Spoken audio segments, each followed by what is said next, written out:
Hello, everyone. Welcome to the March Carmine Street Metrics, and we are delighted to welcome our feature readers, John Barger and Jane Satterfield. We're going to start with the open mic, as always, and our first open mic reader is Gerald Wagoner. Gerald, please unmute yourself.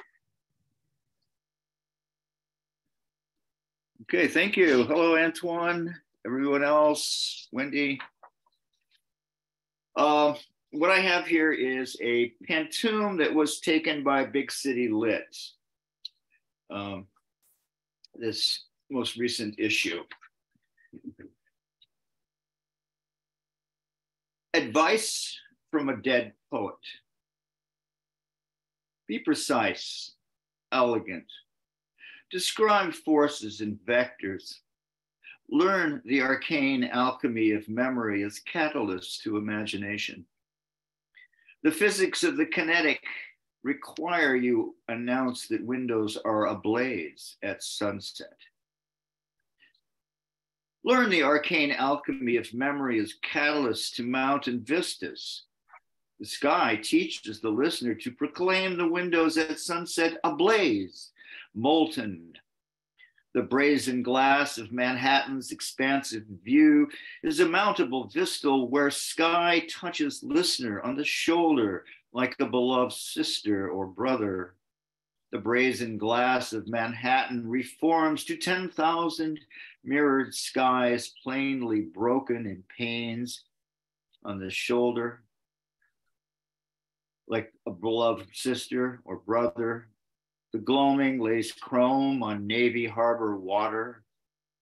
1,000 mirrored skies, plainly broken plains reflect waves of ripe white peaches into clouds. The gloaming lays chrome on dark harbor water. Imagination is required for refraction physics to project waves of ripe white peaches into clouds. Be precise, elegant. Describe forces and vectors. Thank you. Thank you, Jerry. Our next open mic reader is Mark McDonnell. Hi, hello everybody. Oh. Hi Jane. Nice to see you almost in the flesh at last. I'm going to read a poem about one of the students that I teach. Well, teach is stretching the definition, maybe.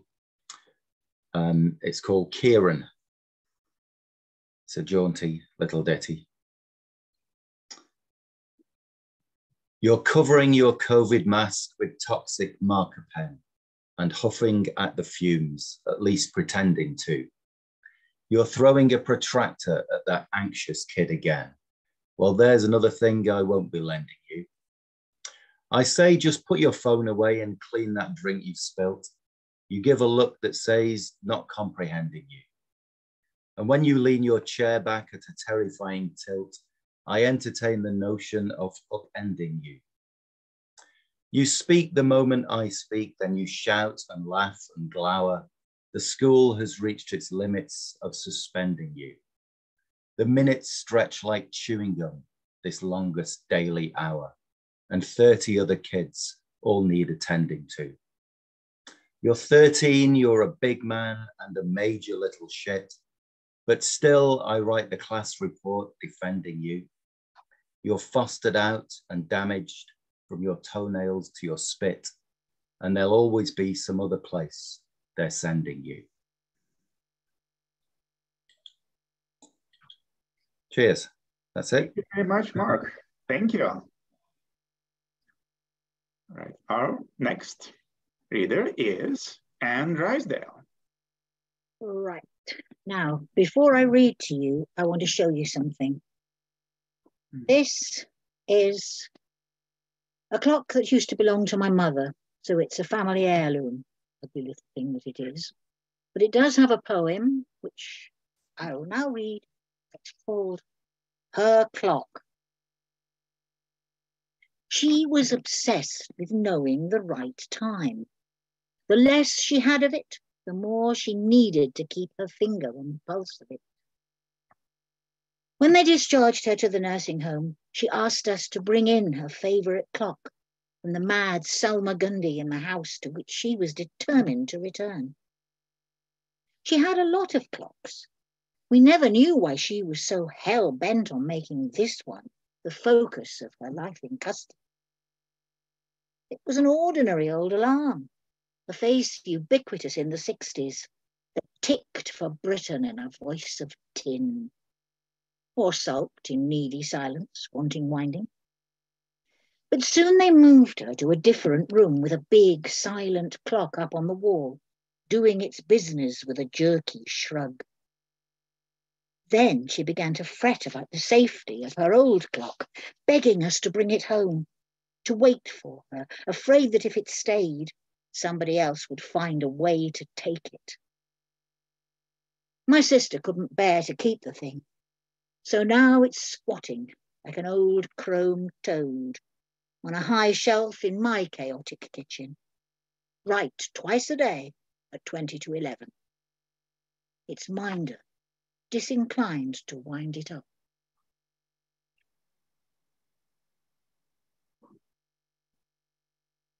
Thank you, Anne.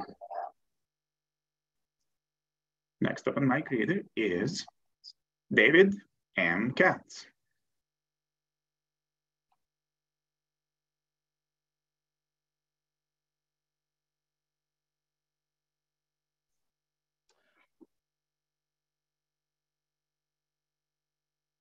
Thank you, Anton. I'd like to revisit a poem I wrote quite a few years ago.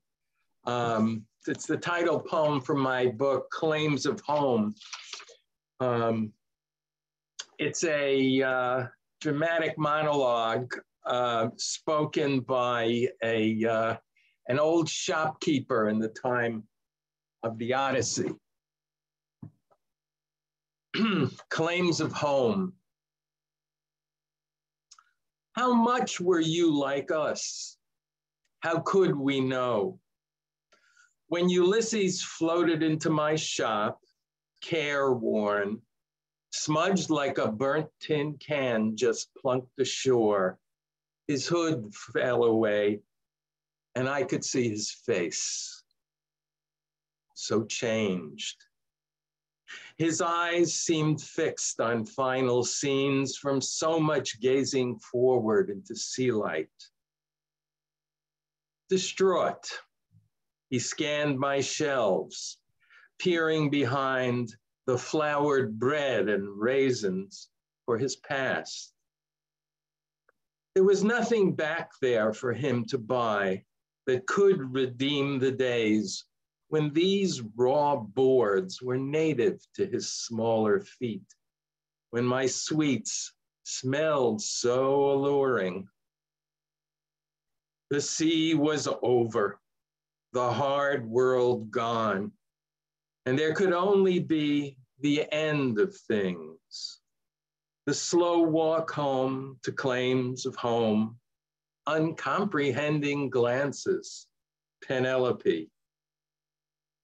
But I, who played so little part in them, recalled beginnings, how alert the lad grew when he saw a cake worth stealing, then refrained, canny of consequences, wise to outcomes even then.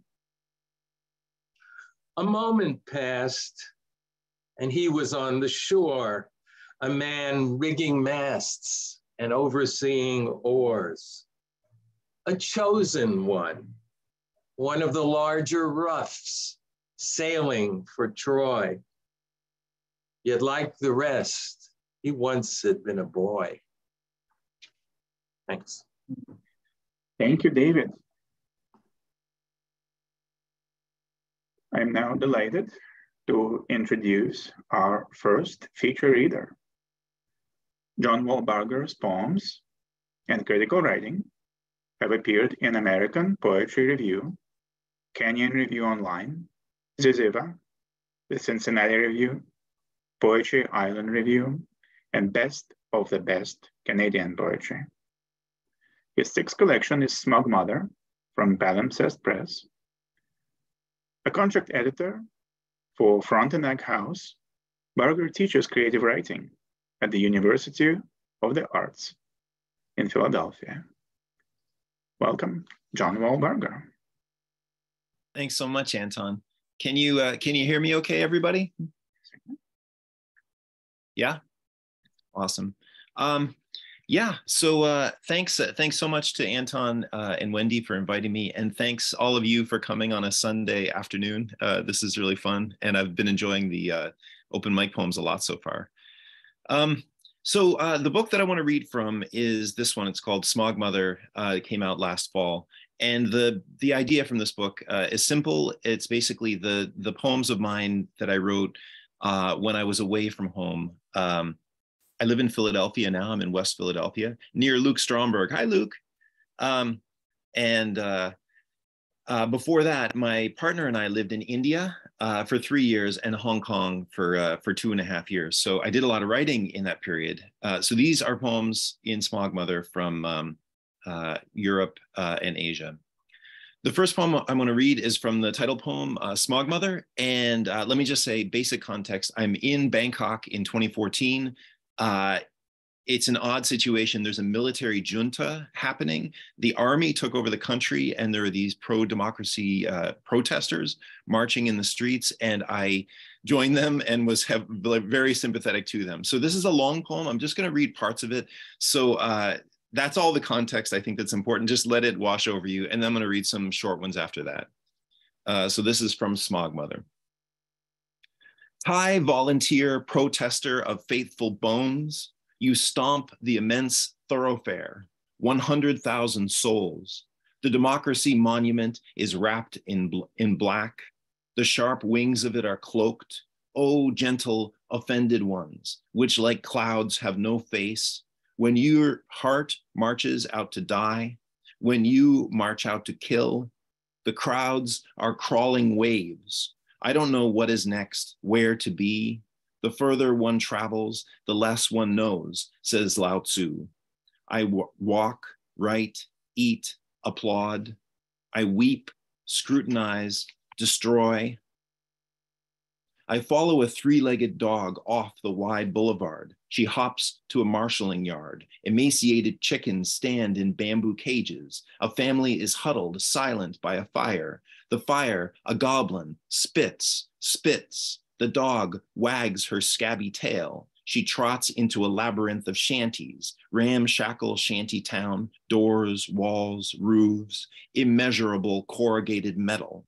On an unpropitious day in the observation of bamboo huts propped on stilts in a muddy river. Wide open is the gate. A parrot-footed boy cries standing in a bucket. I lean to tussle his hair. I cannot help myself. He twists away like a released balloon. Oh, reader, listen closely, lean in. Yes, you, just you, yes.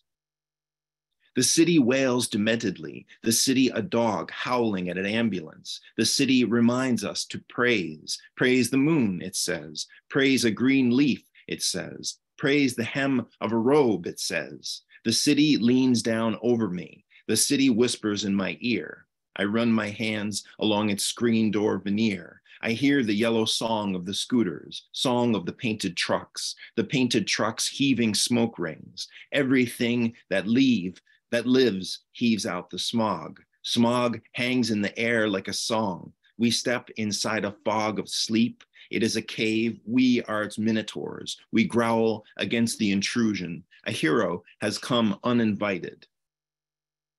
Smog Mother, your one broken heel. Smog Mother walking at the edges of Bangkok at dusk. Smog Mother at the edges of the property. You chew gum on the edges of praise. You drag eyeliner along the banks of the river. Your fake leather purse is filled with burning bodies. There is defiance in your eyes, Smog Mother. You have swallowed Bangkok whole. You are the snake that ingested Bangkok. The 7-Elevens glitter within you. The TVs inside the open doors of the alley glitter. They are lovely fake diamonds. They glitter along your broken heels, the flowering bird, the crystal, the virgin, the dagger. Smog mother, you provide us your milk. We are your children, weaned on the milk of your praise. Smog mother, I do not like the heroes on TV, whispering eloquent speeches. Their speeches echo across us. Here is a clear-eyed boy, his shirt in shreds. Seated cross-legged on the sidewalk, he tosses pigeons, bits of white bread, beside a field of poppies, junk and poppies. Mother Smog, protector of the people, Mother Smog, nobis fiducia, save us from evil forever. Direct us by thy grace, Smog Mother. The sharp pagodas against the sky, your nipples, the toxic streams, your feral juices, such waters of a perennial spring. The dogs are sleepy all day. The dogs are manic and vicious at night. The dogs, your breath.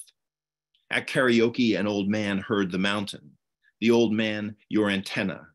The teeming markets, pregnant with thy glory. Smog mother, with your huge migrant workers bag, you hobble through alleys. You shot Sutin Teratin down. The fog of strife, your greatest joy. Save us, guide us. Give us wings, Smog mother, drag our sky into the future.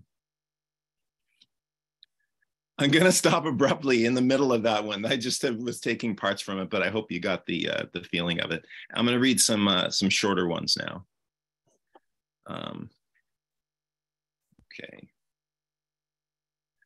Okay, so I'll give a little brief context. Maybe I can read 4 other ones that are a little shorter, like page-long ones.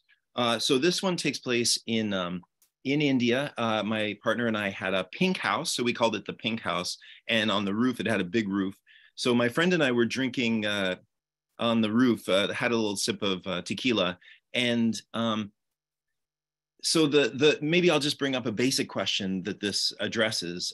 This feeling, which I think we all know, of like, are we allowed to feel joy when terrible things are happening around us? Like where there's ecological disasters, where the Ukraine, things are happening in the Ukraine. How can we live our lovely lives when that's happening? So when I was living in India, this was a feeling that hit me a lot, and I tried to address it. So here's a poem where I tried to address it.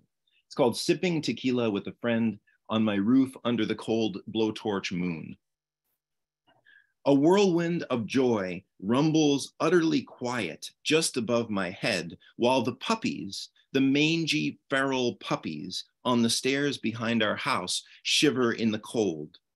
What does it say about me that I can feel joy while bad things happen? Is joy a thief climbing in the window we should clobber over the head? As Achilles and Briseis in their war tent pour goat skins of wine on each other's faces, Hector drags Patroclus over the rocks. Even as I lean over this poem, my friend is being torn to rags by AIDS. Each morning I lie in the grass in feverish sunlight as the mud-slathered puppies, little horses, gallop all over me and trot off, delighted to forage the river of garbage for food. It is forbidden to love hurt things more than nature does. But joy is the taproot. We are allowed to feel it. From my roof, I hear them yipping, that satiric chorus, the bliss born of pain. I'm gonna read a short one. So this is India, and there were animals, kind of hurt animals around a lot, which of course, for any of us with a heart, it was very, very difficult to be around. So imagine the context for this one. I'm riding my motorcycle. I had a motorcycle in India, and I see a dead calf, like a young cow on the side of the road. So I get off the motorcycle. So it's called Dead Calf by the Road.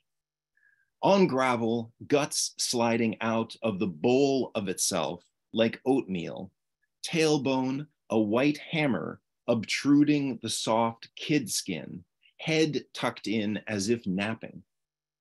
I pull the heavy Enfield off the road.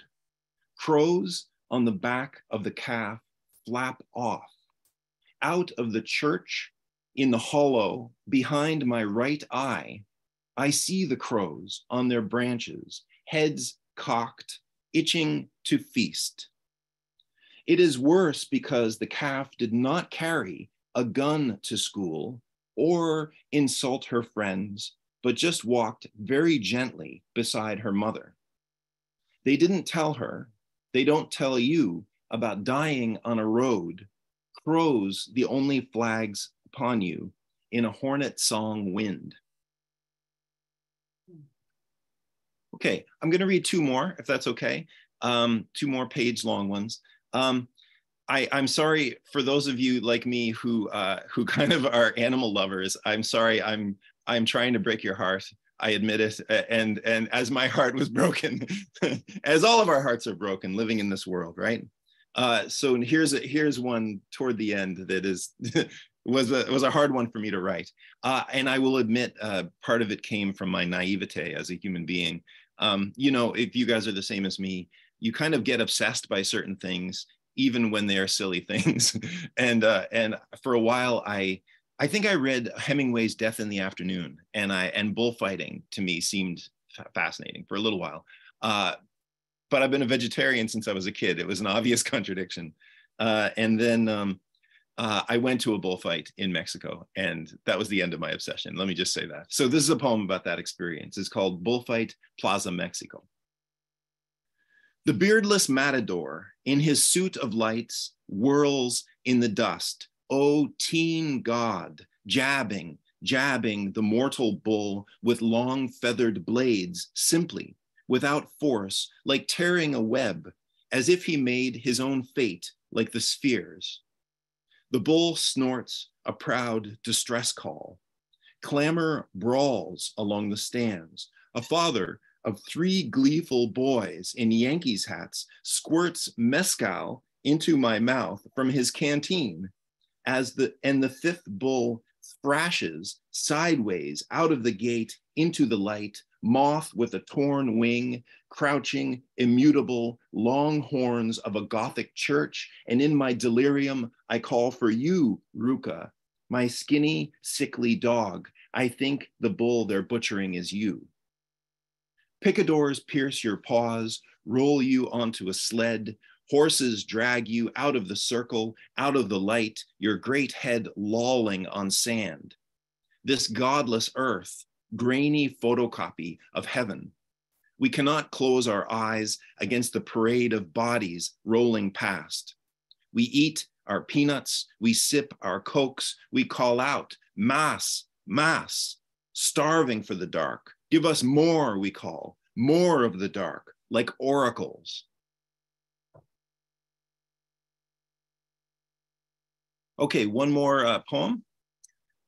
Yeah, this one is called, this is kind of a love poem in the brutal context that I'm setting up here in the book, but it's to my partner, Tina, my wife. Her name is Tina, she's from Finland, double I, Tina. You know, we try to find poems, we try to give the reader evidence of something when we write a poem, we try to give them something gold, some gold, you know, something good, something from the heart, I think. So when I try to think of the moment perhaps that I really fell in love with my wife, or the moment that, you know, we really, the floodgates really open, it might not have been this moment, but it is a moment like this where her kindness was just overwhelming to me. So this is By the Halal Chicken Shop. As I'm driving, Tina hops off the motorcycle in traffic, trots into an alley after a hurt puppy. I find her in a doorless, burnt out room, 3 or 4 small boys smiling. One of them tilts up a charred bed. Under it, puppies gnaw the body of a dead brethren, as if nursing. I hand the hurt one to Tina. It is all ribs, shit smeared on muzzle and eye. Grandma, do you remember Tina?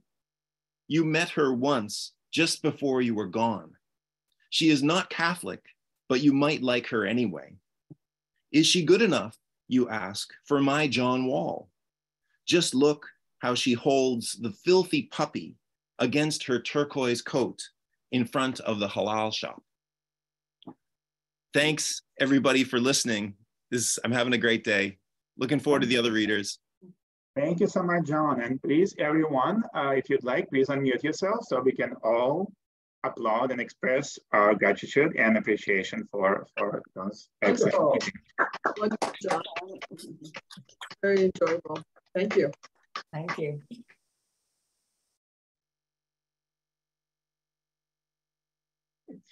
Our next open mic reader is Linda Stern.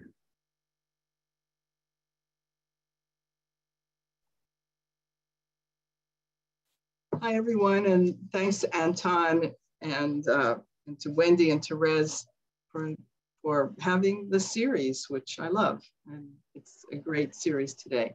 Two terrific readers. I'm going to read a poem from my book, Why We Go by Twos.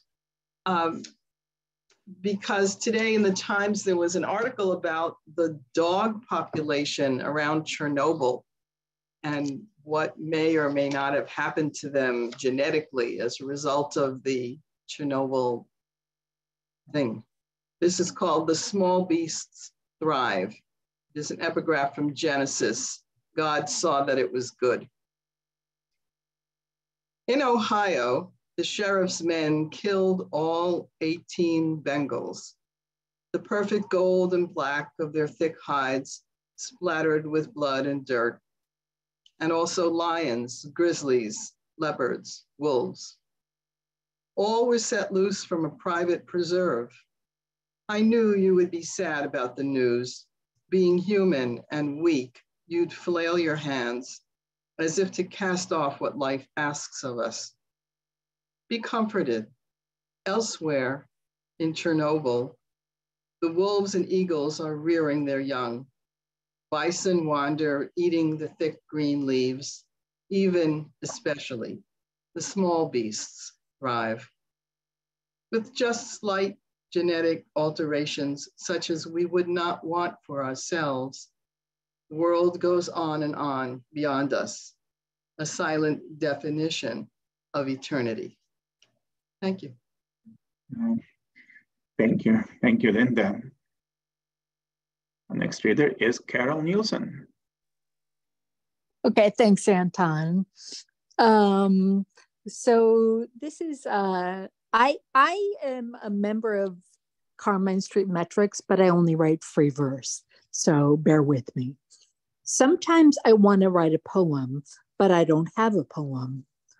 I thought of the man with the walker who asked me to open the door to his apartment building in my neighborhood, the Upper East Side of Manhattan.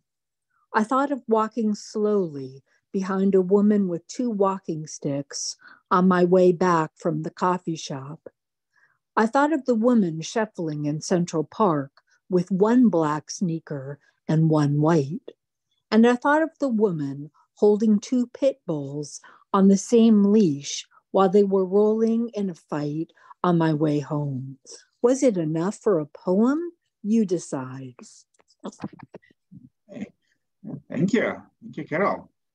Next is Zara Raab. Thank you, Anton, for having me read here. I love the poetry. Thank you, Wendy. Thank you. The poems are great. You can hear me, I guess. This is called Lily Carmen.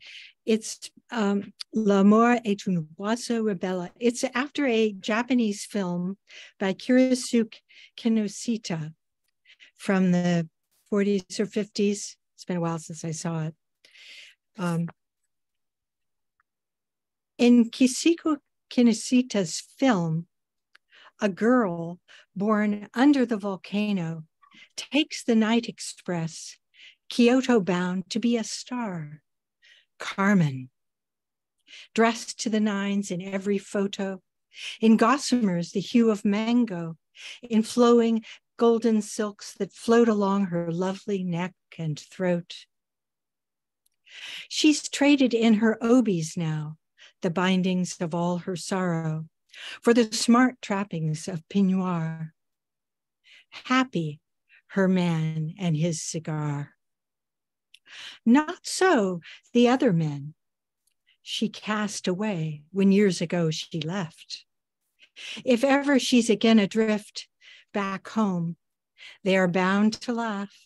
They too prefer the yes to the no, to love born under the volcano. Thanks.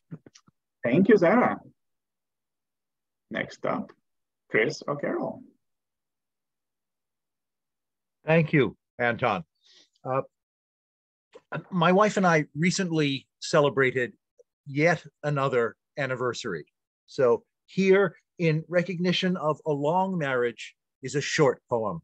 It's titled After 50 Years. We're folding laundry when we find your panties in a sleeve of mine, which puts us merrily in mind of diverse ways to intertwine. These days, though we're less acrobatic, love still feels tumbled and dramatic. Thank you. Thank you, Chris.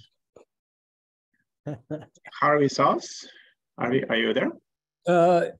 Yep. Can you hear me? Yes, we can. Okay.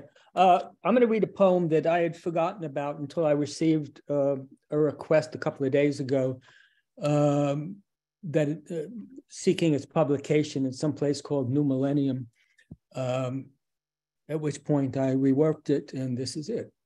It's called Falling into Grace. When she tossed the infant down to us, its diaper smoking, its diaper pin almost too hot to touch, we watchers drawn away from our television sets to the 3-alarm blaze, catnip for fire trucks racing each other for a parking space, implored her to take the 2-story plunge necessary to reattach the child to its mother, calling out to her as drug dealers do, someone having snatched an oil-stained blanket from the trunk of his car to be stretched tight as a safety net. Never expecting to have to coax a hesitant Madonna, flames licking at her nightdress off a ledge. Interventionist cries of jump, jump, tugged at her on the sill where she stood still, begging her not to leave her child motherless, not daring to mention the melting point of flesh, the difficulty one so young would face sucking milk from a dead breast. The maladroitness of being remembered as a Joan of Arc with no point to prove. And naturally enough, as the fire leaned in close as a salon artist brushing Auburn highlights onto her coarse black hair, upraised voices urged her to hurry, frantic eyes having almost boiled out of her head. A Salvation Army of us chorused reassurance. We'd catch her sure-handedly, each of us scanning the others for any sign of a sweaty grip or lack of that strength and determination required for salvation, for keeping our blanket held lively as a trampoliner's landing strip. It may have been guilt that kept her pinned so long in stasis, a sleepover with a still-lit Marlboro man having gone wrong, a rusty space hitter left unattended. Yet, innocence incarnate, no one but the hardest-hearted misogynist would have wanted to see her flambéed. A balancing act too rare even for gods accustomed to burnt meat offerings, appearing so pitifully small, caught in deadly indecision by the window's edge, any fisher of souls would have tossed her back. Accelerant conscious fire marshals afterwards laying much of the blame, perhaps too much, on a fault in her stars. When finally she leaped down to us, putting all her future child rearing into our hands, trusting that we weren't Keystone cops of the butterfingered sort. We could tell once she'd stopped bouncing around on the spread blanket, which held up better than expected. Both her eyebrows had been singed off. The spongy wall of her face inviting the graffiti of a brow pencil to make things right. All gypsy black hair above and below it saved. A solicitous EMS having patted out a halo where fiery tendrils embraced split ends. Mother and child reunited, as in an early Titian, fallen angels rarely receiving such a second chance. Thank you. Thank you, Harvey. I'm now delighted to introduce our second feature reader, Jane Satterfield. Jane Satterfield has published 5 poetry books, including The Badass Brontes, a winner of the Diod Editions Poetry Prize, Apocalypse Mix, Her Familiars, and Assignation at Vanishing Point. She is the recipient of a National Endowment for the Arts Poetry Fellowship, the 49th Parallel Award for Poetry from Bellingham Review, the Ledbury Poetry Festival Prize, and more. Recent poetry and essays appear in The Common, Diagram, Ecotone, Interim, Literary Matters, The Missouri Review, Nell, Orion, Tupelo Quarterly, and elsewhere. She is married to poet Ned Balbo, who, by the way, will also be featuring with us on June 4th this year, and lives in Baltimore, where she is a professor of writing at Loyola University, Maryland. Welcome, Jane. Thanks, Anton, and thanks, Wendy. It's great to be here, and I always love hearing the various poems that are shared through the open mic. It's so much fun to see and hear what people are doing. I'm going to read from my new book called The Badass Brontes. I think it's a little reversed here. Sorry about that. But the information about the book is in the chat. Thanks, Ned. So you can take a look at that. And I think some of you know that my mother is the daughter of Irish immigrants to the British Midlands. And so my interest in the Brontes is probably not so much scholarly as it is in the context of these women being real people in a real place in a particular moment that was not kind to those who were Irish or those who were women. And so the book looks at their lives and their afterlives in popular culture. And some of the poems are dramatic monologues in the traditional sense, and others are more along the lines of reinventions and reimaginings of their lives and how they resonate with contemporary readers today. And I'm going to start out with the poem that is called Howarth of Other Days. It appeared in Literary Matters. And it, the first line and the title is an homage to Donald Justice's poem, Miami of Other Days, which many of you may know. And this is about my visit to the Bronte Parsonage Museum in 1994. And there are several other sort of pilgrimages that kind of shadow this poem, one being Virginia Woolf, who visited in 1904 and wrote and published her first essay, Howarth 1904, about her visit, and that the drafts of that essay, interestingly, are in the Berg collection at the New York Public Library, and they were just on show for the past few months at that beautiful exhibit that the New York Public Library had. The other character whose visits kind of show are shadowing here is Sylvia Plath, who visited Howarth in September 1956 when she was honeymooning with Ted Hughes. So I think that's all the context you need to know. Howarth of Other Days. The village had that winter afternoon the intricacy of solitude. Few walked the ice-slick streets that sloped toward the bus station and heritage train. Peat smoke scrolled from chimneys, offering its taste of boggy aftertang. The snow that drifted down the dales dropped like tattered ice.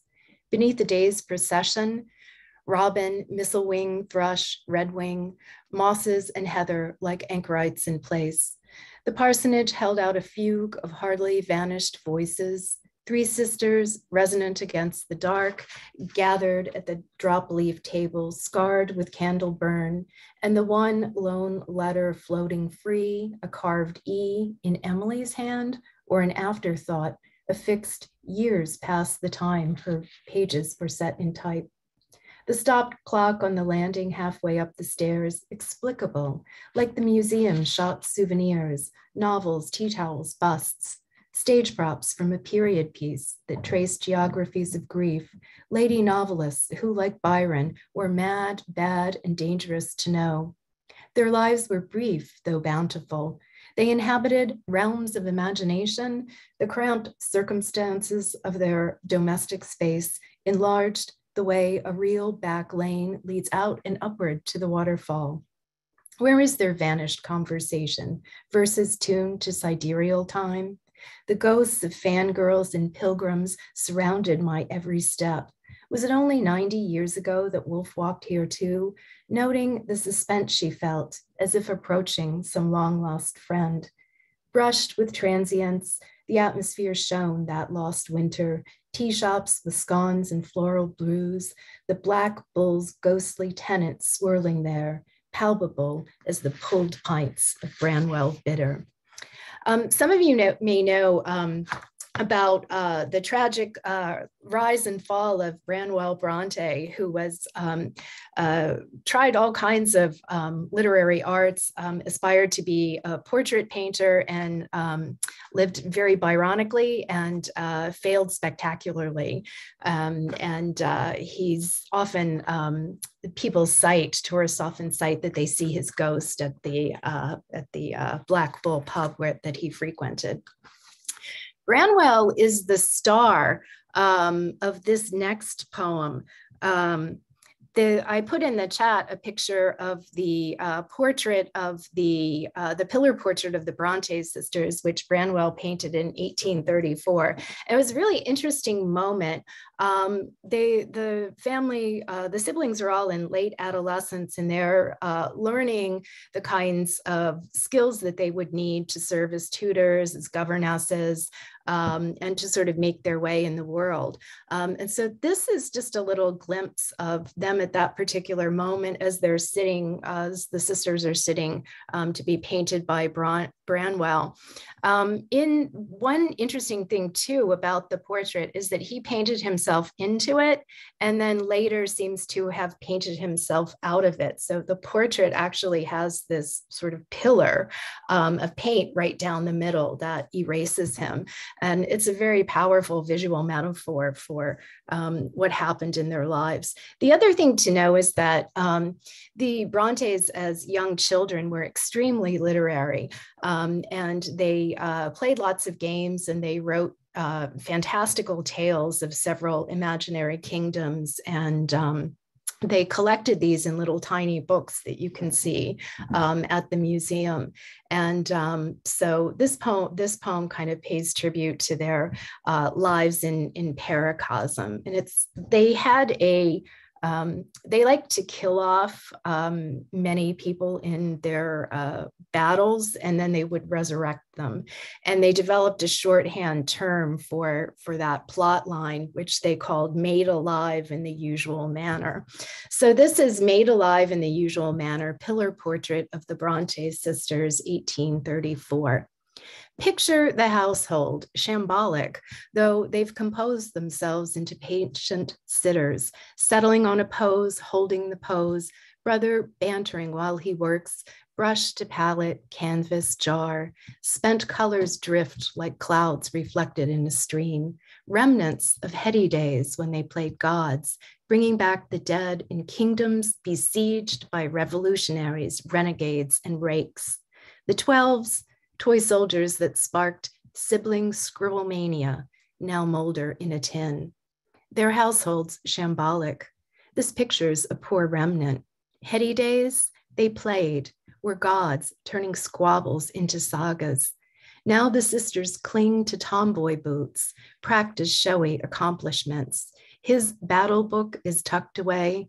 Politics and more will pull him from his sister's sphere, a slow and spectral vanishing. The next poem I wanted to read focuses a little bit more on an aspect of the sisters that I find really powerful, which is their connection to the environment and to the natural world around them. And interestingly, as I was spending more time with their work and more time reading about their work, I was seeing that a lot of contemporary scholars and eco-critics are beginning to think about the Brontes as kind of documenting, the beginning of the era of environmental collapse that we are living in. And so this is a poem that was written during some of our periods of lockdown. And it starts out with 2 quotes from literary critic Terry Eagleton, who said the Brontes were quite literally writing at the source of global industrial society. And then a Green Victorian scholar, Shauna Ross, who noted that for the Brontes, nature was in flux, already hybrid, fragile, and compromised. And the poem is a Gigan, which is a form invented by the poet Ruth Ellen Coker in honor of her favorite monster from Godzilla.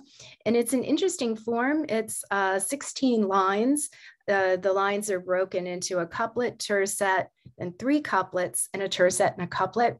Line 1 repeats as line 11, line 6 repeats as line 12, and then the closing couplet should put a twist on the poem. So it has some kind of like sonnet-like qualities to it, and it has a kind of intertwining that's fun to work with. So this is Gigan for a pandemic winter. I walked all winter, what's mine of wilderness, the silent fields held down by fescue, crabgrass, clover.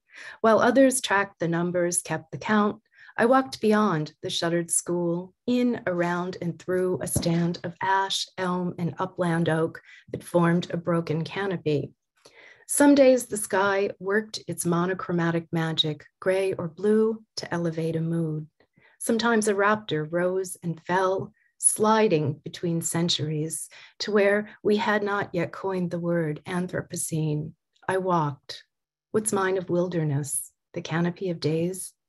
The field was edged with snow, then snowdrops, sparklers, cans of twisted tea. Once 3 sisters watched the world turn direction, wrote through geographies of grief. That shattered silence, a glove thrown on the ground. I had a lot of fun sort of keeping a list of all the things that the school children who were not in school left in their wake on the school property. And this poem, the next poem, is a form that I think some of you have played around with before, the triolet.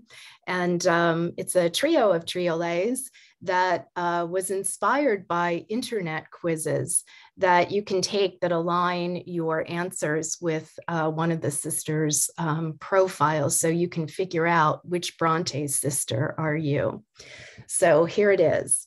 You're just like Emily, quiet and courageous. You don't need any man to speak to you. What secrets are you holding? Let them guess. Like Emily, you are quietly courageous, unfazed by ghosts or storms, mysterious. Your eye is drawn to creatures deemed past rescue. A free spirit in a vintage dress, you burn courageous, untouched by any man who speaks to you. Your plainness can't disguise that you are ambitious, like duty-bound Charlotte hoping for romance. The rakes you can't reform prove you're rebellious. You can't disguise your pain. Still, you're ambitious to pen a stellar tale against officious men who envy your prose and cash advance. It's plain. You can't disguise it. You're ambitious despite your facade of duty, hope, romance. Sidelined by show-offs, you're gentle with a steely core. You're reserved like Anne, intelligent and reflective. You live your life as if touched by a higher power. Your pen is a weapon. You're steely at the core. Confronting the injustice you deplore, you fight to the bitter end. Though you do, and you forgive your show-off siblings, though you do keep score, however reserved, well-mannered, and reflective. So Anne was often, for many generations, kind of like viewed as the extremely religious, quiet, younger sibling. And she's actually quite a fiery writer. Her preface to The Tenant of Wildfeld Hall really sort of takes on the literary establishment in terms of their critique about what's the appropriate material for a book and whether it's appropriate to for women to write about debauchery. So it's definitely worth checking out. And of course, Emily's Wuthering Heights is certainly a long, very popular book that's held attention well past its time. And I think it's probably getting another bump from the new biopic about Emily that's apparently quite spicy. I'm looking forward to seeing that. And it's one of the reasons, I mean, the book is often viewed as very dark, but it's also very funny. But I think Emily was deeply inspired by Shakespearean revenge tragedies. So this is a poem about one of the characters in Wuthering Heights, the famous or infamous Heathcliff. And it takes place at the moment that he has learned that his beloved Catherine has married his rival, Edgar Linton. And here we see Heathcliff speaking his wish for revenge. Heathcliff's curse. Let legions of thorn tangle eaves and ivy darken windows. Let clouds begin to script a storm. I call on all avenging spirits, unmake the magnets of industry, the maker of mills, breakers of will. I've watched love waste in the soil of a shallow care, a woman wilt in rooms of vases, values, her body burning for open space. Forget songsters and caged birds, call down the carrion seekers. Let one bird of bad omen enter the nest, uproot the scrabbling brood. I've seen the way that dice take a turn, coins thicken a foundling's purse. As the gorse inherits the hills, hunkers its roots indelible lines. This curse I bring upon myself, banished from your gaze, as the murdered haunts the murderer, as long as I am living. Heed me, haunt me, rise into unrest, ghost my heart's tenantless realm. So Heathcliff's quite indelible. And I think that many of us probably know that the Kate Bush has famously recorded the song Wuthering Heights that was inspired by the novel. And she's certainly having a moment of celebrity in the wake of Stranger Things. And prior to that, around 2016, there was a sort of global movement of flash mobs who would gather in various locations to recreate the music video of Kate Bush's 1978 hit song, Wuthering Heights.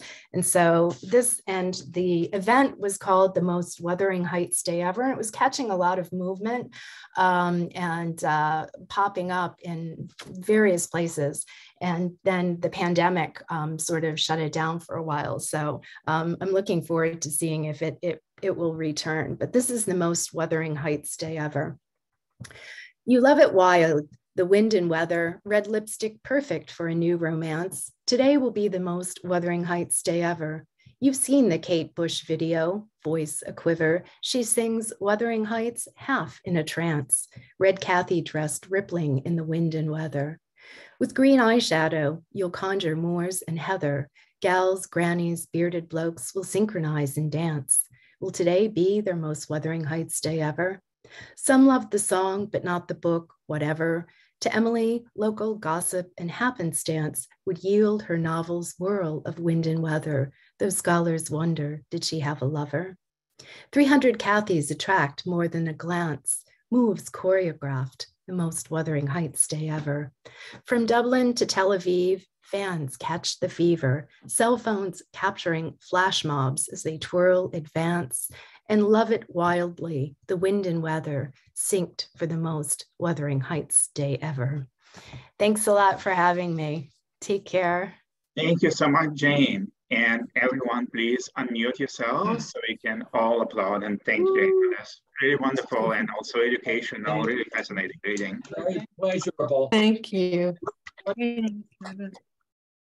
Thank you. That was Again, terrific. please buy our feature readers' books and please join us again next month. We're going to have Nicole Caruso Garcia, Moira Egan, and George Green as our features. And yes, so thanks. Thank you, everybody. Thanks, Anton. Thanks, Thanks, Wendy. Thank you. Thank you, John. Thank you so much, everyone. And all those in my Thank you very much.